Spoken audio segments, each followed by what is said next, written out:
Етиен Андре Валентин е француски сликар, роден во уметничка фамилија на 20 јануари 1893 година во Париз, Франција. Тој е внук на скулпторот и архитект Жан-Мари Валентин и син на професорот по цртање и вајање Алфред Валентин.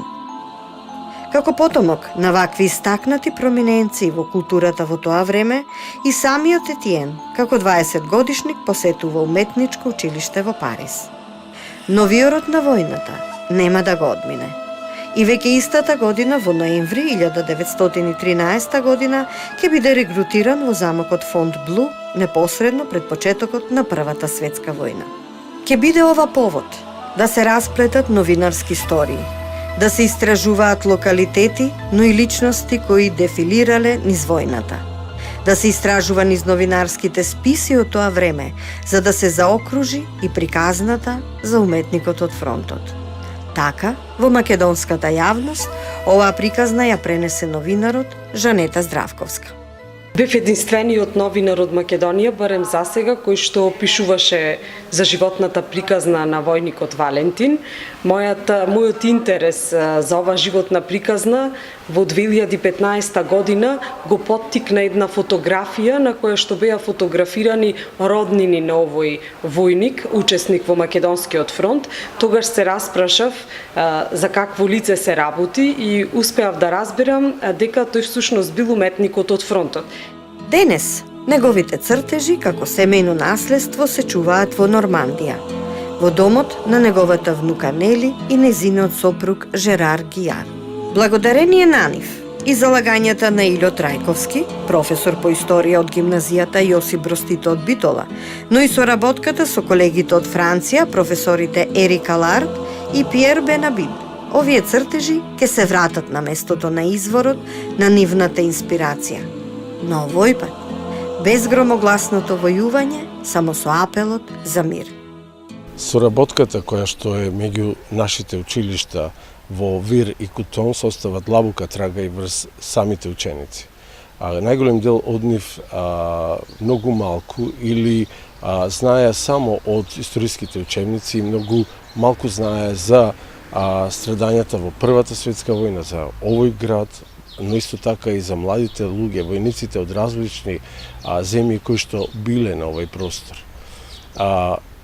Низ Битола поминале неколку стотина илјади војници и таа младост, таа пред се иднина за голем дел од нив била завршена токму тука.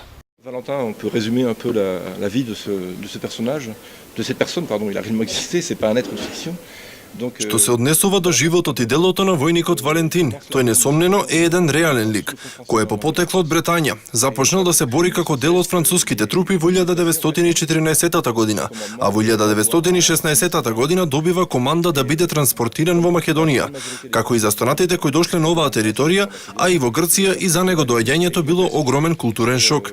Во период кој е осетлив на многу теми, има влијание врз неговиот живот. Првата тема се луѓето кои го обкружувале, жителите, нивниот физички изглед, облеката што ја носеле и начинот на живот што навистина бил екзотичен и поинаков на оној што за него бил познат. Тој навистина бил премногу заинтересиран за тоа да направи портрет на македонец, грк, како и на други жители на областите кои ги посетувал. Тој исто така ги цртал и војниците од останатите нации, припадници на трупите, цртал карикатури на англиските и руските војници. Тоа го правил со голема доза реализам и прецизност, но и хумор, земајќи го предвид неговиот субјективен осврт во портретирањето на овие ликови, со исклучителна нежност и фасцинантност, дури и во однос на фолклорот како етнографски елемент на македонската култура, но и за војниците кои веќе функционирале во сосем поинакви услови. Il y a chez lui une véritable tendresse, il y a une véritable fascination pour le folklore, tout le côté ethnographique de la culture macédonienne. Mais bon, pour les militaires, c'est différent. C'est des gens qui sont dans sa condition. C'est un autre regard qu'il porte dans ses...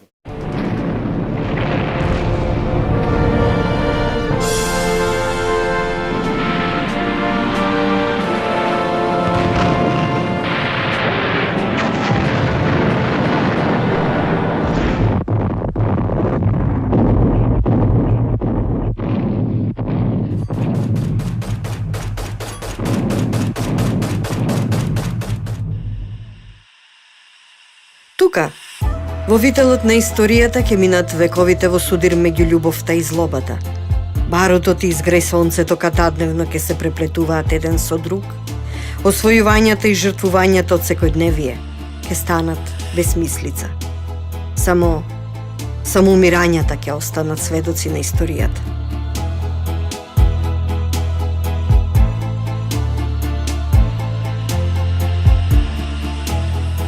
Битола, тогашниот славен и горд румелиски монастир, ќе стане руина од куќи и човечки судбини, но ќе биде и катена мунди, копча на светот, судејќи по незините страдања кои ќе ги доживее Фатена во вителот на Првата светска војна. Овој мирен предел за секогаш ќе биде променет. Почетокот на 20 век е време кога светот се надеваше дека ќе живее во мир и ќе живее во брзиот развој на индустријата и на придобивките од неа. Но за жал, на почетокот на векот се случи и Првата светска војна, еден од најголемите воени судири во историјата на човештвото, а секако најголем дотогаш. Првата светска војна започна на Балканскиот полуостров и беше многу нормално да ја зафати територијата на Македонија. Многу брзо војните судири се префрлија и на југот на Балканскиот полуостров, а Македонија стана центар на војувањата на овој дел. Во 1915 и почетокот на 1916 веќе плановите за почеток на војните судири на овој простор стана реалност.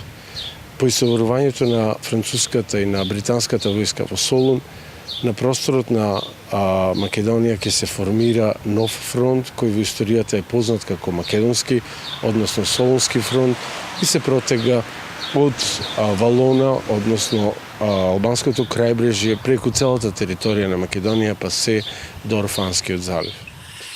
Ќе биде тешко и за војската, но и за битолчани, особено во Битола. Цели 22 месеци градот е жестоко бомбардиран секоја вечер од позициите на непријателската војска стационирана на Пелистер. Урнати домови, улици преполни со гладни и изнемоштени луѓе, талкачи во сопствениот град. Се живее тешко, но и неизвестно. Нема чиста вода за пиење, па тифусот отвора своја фронтовска линија. Гладот и туберкулозата се негови сојузници, а луѓето се собрани околу хуманитарните организации кои имаат своји пунктови во градот. Долги редици за коркалеп и малку топла чорба. Крадешкум, децата на станица ќе измолат по некое торбе жито од француските војници.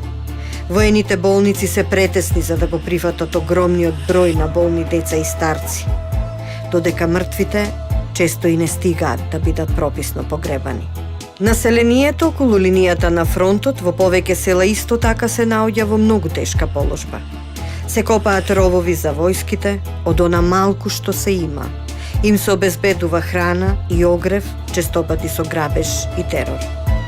Воената Голгота, во текот на 3 години, од овој град ќе направи сениште запретано во пепел и урнати.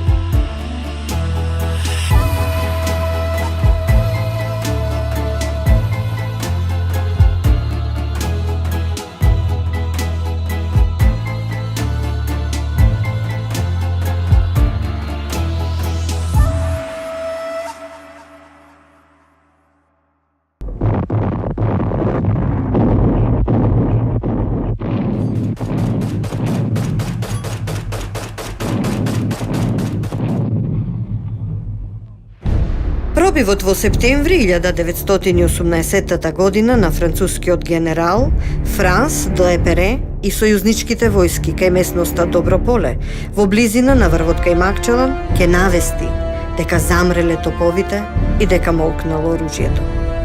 Ќе се пребројуваат жртвите, ќе се закопуваат мртвите и своите, но и оние туѓите. Земјата ќе се натопи во крв. Воздухот ќе замириса на гнилеш и глад. Само ноќите во своето смирение ќе раскажуваат приказни на туѓи јазици. Некои ќе останат тука, обични луѓе, секој со својата приказна. Ќе ја раскажуваат хистеријата на битките, ужасите кои минале пред очи како недосонуван кошмар. А некои пак ќе ја имаат сета среќа да се вратат дома, назад, кај своите најмили во топли преградки, да ја ублажат болката и да го кренат својот глас како апел, да не се повторат ваквите страдања. Сведоштва кои се нижат низ збор, но и низ цртеж. Неговиот молив и неговите пожолтени лисја силно ќе посведочат за фронтовите ширум Европа, но и во Македонија. Од овие фронтовски линии, уметникот од фронтот ќе ги понесе не само своите сеќавања, туку и мигот откраднат од историјата и жигосан на хартија.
На почетокот на август 1914 година се разгорува војната. Стациониран на станицата Томери, мисли дека војната ќе трае кратко, па не ги понел со себе неговата тетрадка и моливите за да го наслика овој прв период. Во 1917 година, низ цртеж и акварел, тој ќе се сеќава на некои сцени од првата година на војување. Неговите патеписи од овој период ја опишуваат војната како војна без жртви. Трагедијата е скоро отсутна, се сликаат само секојдневните маки на војниците и некои добри спомени. Започнува рововска војна на северот на Франција, а потоа доаѓа наредбата да се брани Белгија. Четите учествуваат во многу акции на југот на Ипр. Ќе биде тешко да се копаат ровови во песочните дини, а ќе се соочат и со употребата на хлоридниот газ од страна на германците, кој сериозно ќе ги десеткува француските линии. Сите ја помнат маглата и течната кална Фландрија, секојдневните дождови и недостигот на засолништа. Ветрот низ маглата катадневно носи изненадување. Еднаш, тоа се војници кои како авети никнуваат од неа и се приближуваат на фронтовската линија. Друг пат, тоа се бојни отрови кои знаат да залутаат и низ собствените борбени редови. Специфика на фронтот е тоа што тука војуваат сите завојувани држави. Од едната и од другата страна, од едниот и од другиот сојуз. За жал, територијата на Македонија, која станува жариште на војните судири, многу брзо ќе се претвори и во место на страдање на голем број на млади луѓе, на војници, но и на локалното население. Како дел од артилериски полк во француската армија, од реката Рајна во северна Франција, кон југ преку цела Италија, откако војувал во повеќе други делови од Западниот фронт, во 1918 година војникот Валентин врви низ Македонскиот фронт. Покрај силните битки, покрај силниот звук на топовските канонади, покрај дождот од куршуми кој истурал покрај него, тој, користејќи молив, а понекогаш и пастелни бои, успеал од историјата да открадне дел од тие моменти и да ги пренесе како мигновенија во вечноста. На цртежите направени за време на неговиот престој во Македонија. Представени се повеќе предели кои кај него предизвикуваат силен восхит. И додека останатите војници здивнуваат меѓу две битки, тој немирен дух на уметник го слика смирението на пелагониските полиња. Го слика секојдневниот живот, куќите и малите црквички на селата Мегленци, Бач и Брод. А се чини дека посебен уметнички предизвик за неговиот молив се живописните македонски народни носи. Таа експлозија од бои толку поразлична од она што го гледа кај француската жена. Успеал да нацрта 130 цртежи на кои што се прикажани борбите за време на фронтот, нацртани се војниците, меѓутоа она што е карактеристично е тоа што тој цртал и улици од Битола, од Мариовските села и цивилно население во Носи. На дел од тие цртежи на француски јазик напишал македонци во целосна облека. Тоа е карактеристично заради тоа што во време на тој македонски фронт не е конституирана македонската држава се уште, а војниците, французите, учесници на фронтот, значи овој дел од Балканот го препознавале како Македонија, а народот како македонски. Често црта лик, кој едвам се забележува под многуте слоеви на носијата. Нозе боси или обоени во тешки налани. Ја слика македонската жена во неговите цртежи како лик кој храбро го носи сиот товар на животот. Голем дел од своето фронтовско сликарско творештво го посветува на македонската женска народна носија, децидно назначувајќи ја на цртежите како македонска жена, фам Маседоан, со што јасно ставил до знаење која е земјата на која чекорел, јасно потенцирајќи етничката припадност на населението кое што живеело тука. Нисмиреноста на пределот и линиите кои се прелеваат од ридови во планини, тој ќе ги слика тагата и елегијата на македонскиот народ. Ја слика и архитектурата на Битола и Солун, ротондата на црквата Свети Ѓоргија, аркадите од тремовите на црквите, минарињата на џамиите, но ги слика и средбите на обичните луѓе, некаде таму, во тесните улички, а ги слика и импресивните фасади. Валентин, војникот, успевал за момент да и се искрадне на војната. Пожолтените листови се неговиот портал низ кој се провлекува за да се врати во својот уметнички свет и оттаму да ни ги долови импресиите кои за него во тие мигови се само неговиот паралелен универзум. Во мигот на средба со неговата инспирација, или можеби подоцна, според сеќавањата, тој ќе пренесе повеќе од 100 негови уметнички видувања на пределите на војувања на Македонскиот фронт. И додека сите брзаат да спасат глава и да се вратат во својата земја назад по војувањата, Етиен со особено внимание ги чува своите неколку тетрадки за сликање, кои ги донел со себе полни со импресии од она што го видел и доживеал. Лисјата не биле сечени со висока прецизност, некои листови дури имале нијанси на сива и жолта боја. Но тоа не било пречка неговиот молив да си поигрува со нивната пожолтеност, творејќи слики кои денес ги раскажуваат воените стории за тоа време низ немуштиот јазик на уметноста. Етиен Андре Валентин, познат како уметникот од фронтот, ја преживеал големата војна. Но за време на повеќегодишната воена служба, неговото здравје сериозно се влошило. Откако бил демобилизиран во 1919 година, се вратил во Франција.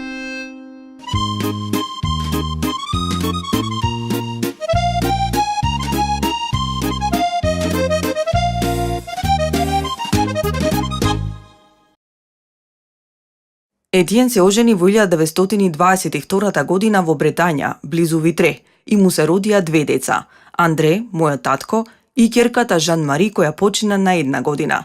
Етиен живееше во Бретања после војната од 1919 година до неговата смрт во 1940 година. Најпрвен живееше во Витре, а потоа во Рен. Беше ѕидар. почина од туберкулоза со тешка состојба како последица на вдишани гасови за време на војната. Неговиот син, Андре, едва го запозна. Во каселата, која се наоѓа во нивниот дом, се сместени стотици предмети и цртежи кои припаѓаат на Етиен и неговото војување.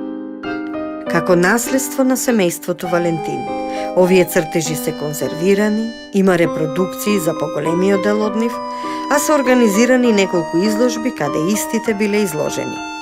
За творештвото на Етиен Валентин се плете една семејна приказна. Уметноста беше потребна за Етиен Валентин за време на војната. Тој не нацрта ниту еден труп. Имаше голема душа, беше чувствителен. Црташе за себе си и за другите. Например, за неговата фамилија. Но откако се врати во Франција во 1919 година, за време на демобилизацијата, повеќе не ги споменуваше цртежите. Тетратките со цртежите ќе ги завитка во хартија од вестик и ќе ги стави во картонска кутија. Неговиот син ќе ги открие овие вредни архиви во 1962 година, односно 22 години по смртта на својот татко.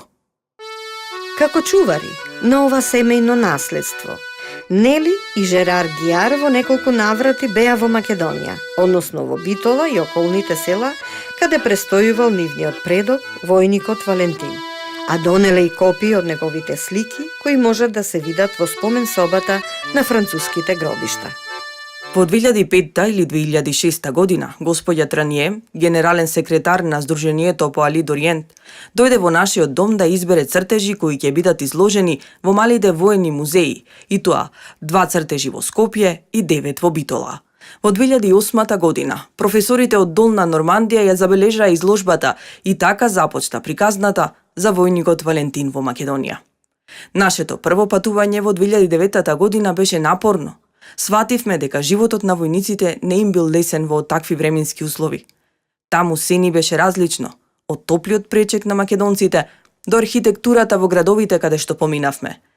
Во 2012 година отидовме во Солун и застанавме во Охрид, Пелистер, Битола и Новаци.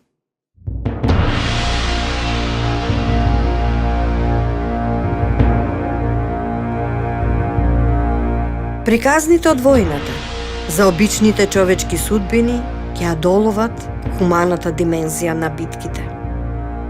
Затоа што таму, во рововите, каде дождовите не престануваат, туку единствено се менуваат со топовски канонади, огани куршуми, каде влагата и студот навлегуваат под кожа и се селат нискоски, каде гладта се компензира со половина догорче од цигара.